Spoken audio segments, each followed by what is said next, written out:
Hi. What's going on? Just kind of chilling out here. You know, the end of a beer, watching the sun go down. No idea what time of the day it is, really. I think I've had too much coffee.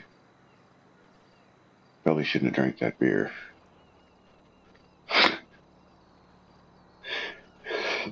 But let's not get distracted before I even get going.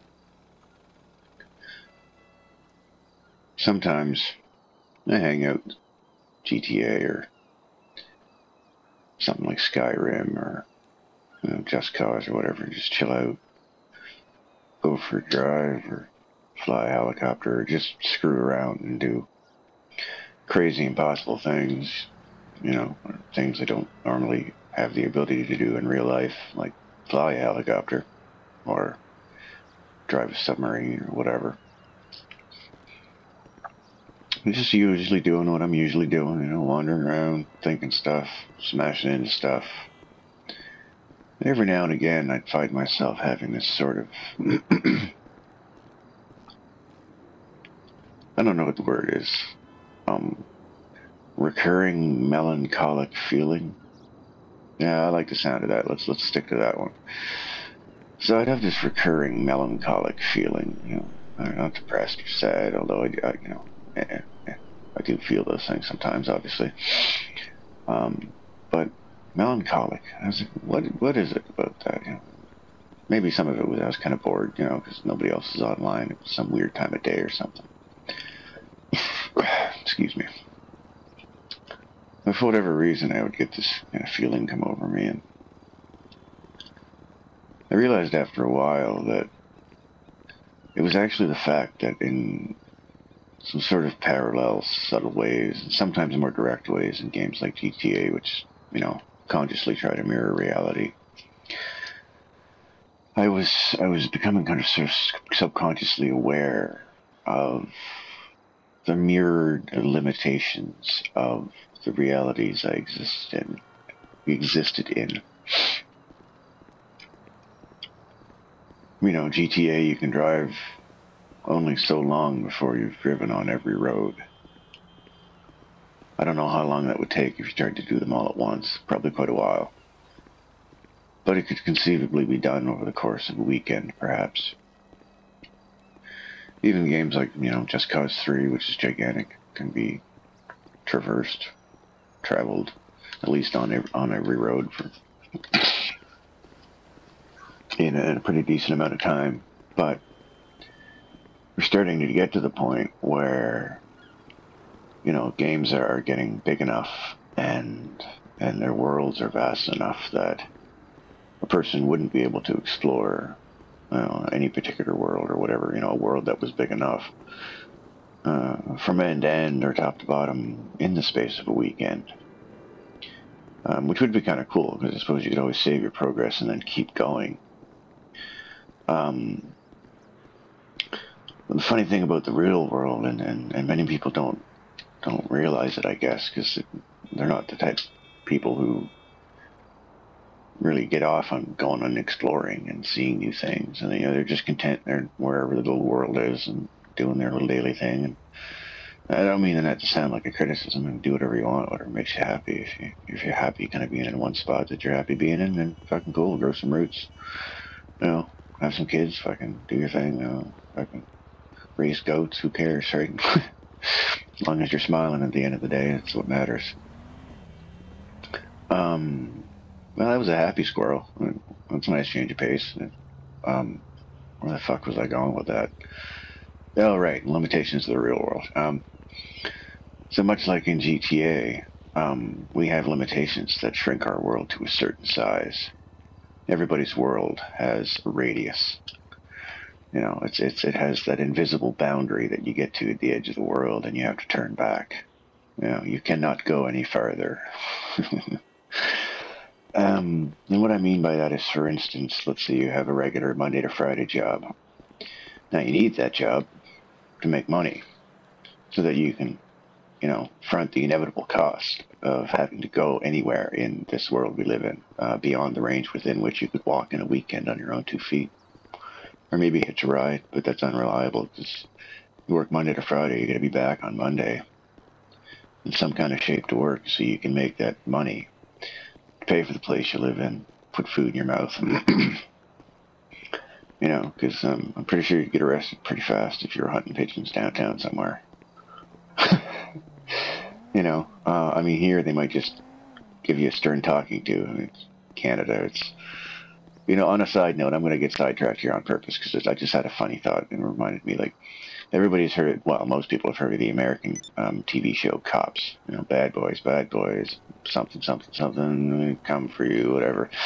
Anyway, I'm sure you can all see why I don't have a singing career. Anyway, so anyway, it's a pretty cool show. It's just exciting stuff happens, people do crazy stuff, and,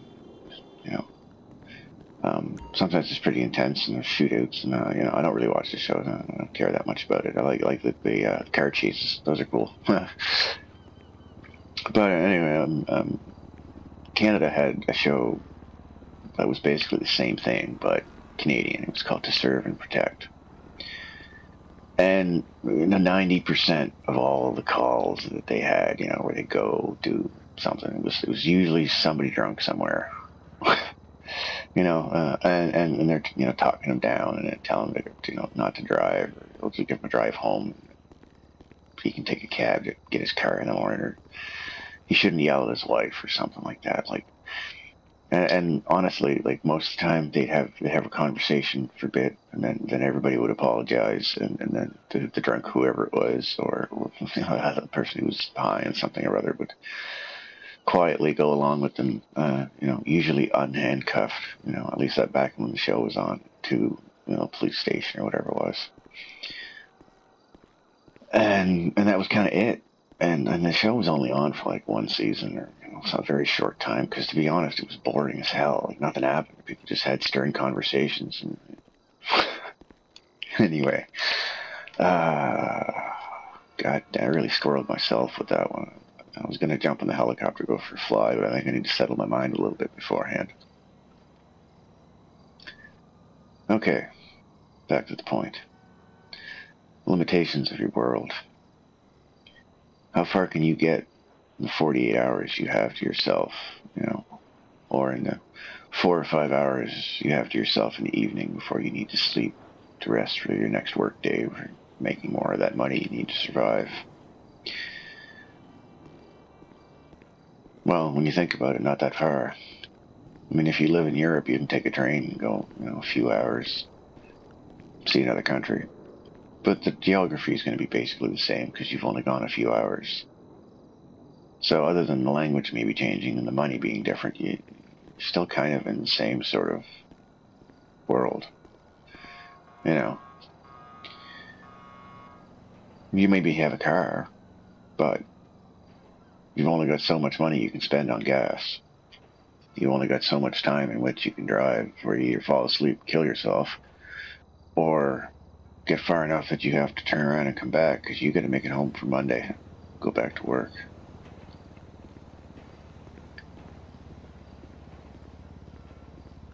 Now, some people make the decision to give up on all the stuff, having a house and a permanent address. They do what they got to do to make the money that they need to put food in their mouth. Oh, hey, fence.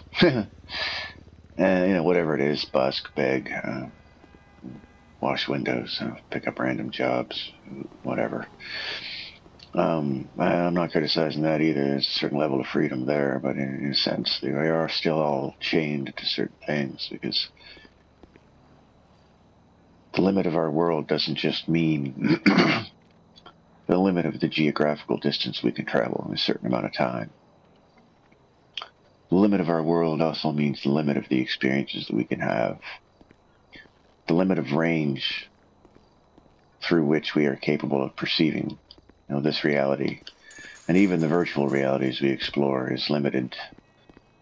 Generally speaking, I believe it can be expanded, but for the sake of this conversation, let's say that we are limited to the normal span of human perceptions. sight, sound, taste, touch, smell, so everything's going to have a certain similarity because you're seeing it all on that same wavelength of 5, 6 senses, whatever. And it's kind of interesting to think about the fact that certain animals like sharks have a couple other senses that we don't have, or some animals have completely different types of senses. Heat receptors, and they see ultraviolet light, or it's have antenna, I don't know, whatever. And sharks have like this line down the side of their body, and they can sense like the electromagnetic discharges of fish swimming and stuff, which is pretty crazy. So their worlds are different, but also limited to their range of perceptions. Now, I've kind of come to a cul-de-sac in that sort of train of thought. Maybe I've kind of finished the thought, but I don't know, I don't like the sounds of that. I was sort of enjoying this. I want to kind of keep it going. But yeah, everything in our normal worlds is in some way limited by certain things.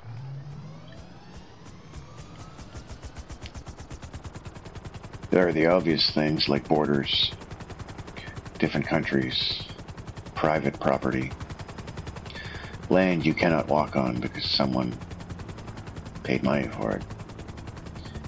I mean, don't get me wrong, people should be respecting each other's privacy. You don't go looking at other people's windows. Maybe they're, choking one out on the couch or something. That could be embarrassing.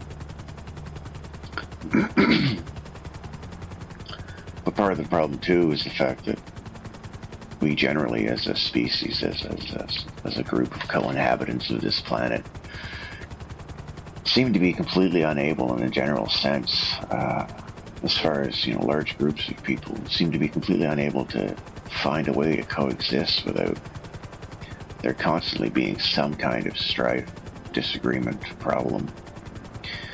And because of these things, there are borders, and there are things like passports. There are things like, I don't know, some places I'm sure you get shot if you cross the wrong fence. So limitations are placed against us that way as well. Sure, you can experience flying, you can go skydiving, and it is very much like flying. You're just strapped in, there's nothing there but you and a sheet of fabric. I've had the good luck of experiencing it a few times, and it's a weird combination of both the most exhilarating thing I've ever done and then the most peaceful thing I've ever done.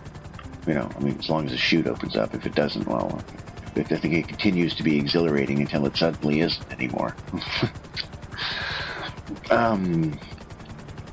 Skydiving squirrel right there. So much like in GTA, where we only fly so high before we hit the ceiling. In a GTA, yeah, it seems like there are some limitations we don't have, and I'm not picking on GTA, it's just a good example, because I do spend maybe a little too much time in it. You can steal any car you want, but after a while you've stolen every car. You can only drive them on so many roads before you've driven them on all of them. Flying's awesome, but no matter where you go, you're flying in circles. And it's very much like reality. Yeah, you can learn to fly in reality if you got thousands of dollars or the right friends. Yeah, you can pay money to fly places, but you can only fly so far before maybe it gets too expensive unless you're rich. And besides, unless you're rich or suddenly won the lottery, you've at some point got to be back and anchored to a single location to make money at a job. Man, maybe you can live out in the middle of nowhere, hunt for your food, don't need a job, sustain yourself. Can be done. You could even potentially live the life of a nomad, as long as you don't cross the wrong border or walk on the wrong piece of land. Even then, you're not free to go where you please, because now pieces of the earth are owned. Now I realize that's a pretty depressing train of thought, really, when you think about it. to suddenly see the bars of your cage, to suddenly be consciously made aware of the chains around your ankles. I'm sorry about that. It's just that sometimes experiences make me aware of those things. And I chafe at my bindings, try and seek a way out. And part therapy, part addiction, part obsession, part outlet that maintains my sanity, my curiosity about what tomorrow might bring. We have video games, movies, books, plays. I've seen a few life plays. If they're done right, they're just as good as any of those other things. Paintings are cool, I can appreciate them, but they're always the same. I'm not a fan of things that are always the same. But we have places like Skyrim, where if you want to be in the wintertime, you go to the wintry part of it. If you want to be in the fall, you go to the fall part of it. You want to go in the, summertime part of it, there's a part that looks like that. You can use magic, have special abilities, fight dragons, ride dragons. You can come in here and fly helicopters and screw up and crash into things, and you just blow up and then come back to life and everything's fine. Aside from the cost of a TV, a system in the game, and an internet connection, and, membership in some kind of console-related club if you're a peasant console gamer like me. Even then, there are costs and limitations. You can't explore these worlds infinitely because there's always the money wall. Once you're done exploring one, you gotta hit the money wall to make the next one. And don't get me wrong, I'm not complaining about that either. It costs a lot of money to make these games, and a lot of people put a lot of time, and they trade chunks of their life, where they're at work making these games, so that you can have an experience that you want to trade some money for, that you paid for with chunks of your life, so that you can't do stuff, or so that you can do stuff you can't do in real life. Which is awesome, which is why people play these games. For some of them, it's just an outlet of rage. It's a way to shoot a bunch of monsters or people in the face and get it out of their system. Some people, maybe it's not healthy for them to be playing those sorts of games, but I don't think those people were healthy to start with. But anyway, that's a squirrel I'm not going to go into. It's not about that. Not today. Sometimes, games are the only thing that might challenge people's intelligence, or their reflexes, or their memorization abilities, because of the varied nature of them, because the experiences are so different from one to the next. Sometimes not different enough. I mean, I like variety. Some people love, variations on a theme, and that's their thing. That's fine too. Although I would recommend perhaps exploring things you're not used to, games out of your genres. Well, it doesn't always work. Sometimes you pick something up, you're like, I shouldn't spend money on this. Sometimes you might find experiences that are beyond what you might have imagined were possible, simply because it was so different from what you might imagine, based on your own experiences, based on what your imagination has to build on. So I guess I'm going to switch tracks a little bit and say, build a broader experience for your imagination to draw from. Broaden your horizons. Somebody said that in a movie somewhere. It's going to bug me that I can't remember it. Damn it. Short-term memory loss, squirrel?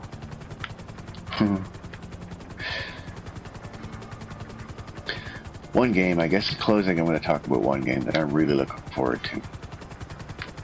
Because aside from the limitations of the mechanics, because you are in some kind of a living body that needs sustenance and can only exist in a certain range of temperatures and, requires some certain mix of breathable chemicals to remain alive, like we need oxygen. So it has those limitations placed upon it. Otherwise there'd be no gameplay. You'd just be wandering around looking at pictures. And there's something to be said for some limitations. For me, what excites me about that game is that, yeah, there are those limitations. You don't have to poop. That's nice. You know, because that's a pain in the ass, let's admit it. I mean, how much of our lives would we have back if we didn't have to poop? Hey, there's a shit squirrel. Goddamn shit squirrels. Anyway, so No Man's Sky.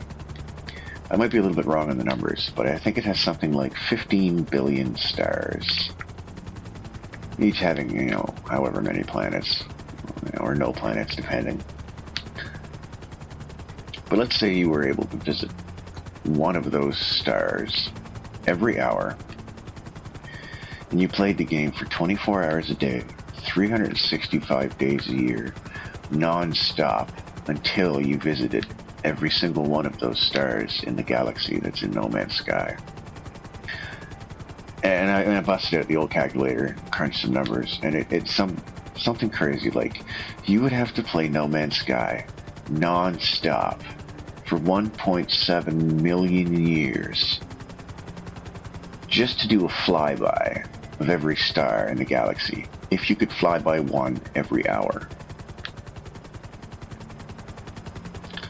Now, of course, there will be limitations in perhaps the variety of things that can be conjured up in this universe, because it is running on a procedural engine with a finite number of resources. Although, anybody who knows, like, exponential math, like, you know, like 3 to the 3 to the 3 to the 3 to the 3 to the 3 power is a ridiculously big number, because it just keeps building exponentially. So you can take a relatively small palette of objects and things and create something seemingly vast and varied like this. And the limitation, of course, is the resources, memory in the system. Much like we are limited by our bodies, although I believe that one can learn to exist independently of a body. I'm not saying it's anything I've mastered, I'm just saying I think it's possible. Well, is that the afterlife? I don't fucking know. Maybe it's just consciousness continuing on, and it's something that mystifies us as much as the fact that life with consciousness that is sentient, such as us, can exist. Kind of sounds similar to a lot of my previous squirrels, but I mean, all my squirrels exist in the same universe, and there's bound to be some overlap from time to time. Well, I think that's enough blabbling on my end. I think it's going to be a pretty long squirrel. So we're going to do a bit of an exciting finale here. I'm really glad I remembered my parachute. I tried this once and I realized I didn't have one. So I hope that doesn't hit me. I really hope that doesn't hit me. We're good? Yeah, it's good. Alright, it's auto-rotating. That's cool. For those of you who don't know, helicopters will not actually just plummet to the ground if the motor stops working. If your pilot knows what he's doing, he can kind of feather the controls, and the turning of the blades will kind of keep it up. It's more complicated than I care to explain right now, but I just thought I'd share that little brain nugget for you and hope it sticks in your head and makes for good conversation over morning coffee someday. I've already mentioned that everybody who hasn't should go out and experience skydiving from a reputable and safe skydiving school that you actually learn how to skydive yourself. Tandem's okay if you don't think you can handle it, but you really got to do it yourself, because it's a surreal and transcendental experience that you will never forget. Although, as a warning, there may be one side effect, and that is that if you fly in your dreams, you may be more inclined to fly upright, just like you're flying in a parachute, because naturally speaking, that is your brain's only experience with perceiving flight in reality. Why are the police after me? Oh, I suppose I did jump out of a helicopter that didn't belong to me. I'm just gonna run into the... Oh, fuck. Damn it. Oh, they're really good here. They found me pretty damn quick. I mean, this is good. I don't particularly want to get arrested here or shot or... Well, hey. Yeah, okay, you're right. I just stole somebody's helicopter and then crashed it over a busy city and probably killed 35 people in the process. And so I guess it kind of does make me an asshole, you know. Well, you want to talk about some objective sort of character reflection upon oneself. Just jump into GTA and piss somebody off. They'll tell you what kind of a dick you've been. So, all right. Fugitive boxcar squirrel. See you later. Don't stop thinking. Be good to one another. And don't crash helicopters into busy urban centers. Somebody might get hurt. And it's rude shit. So, later.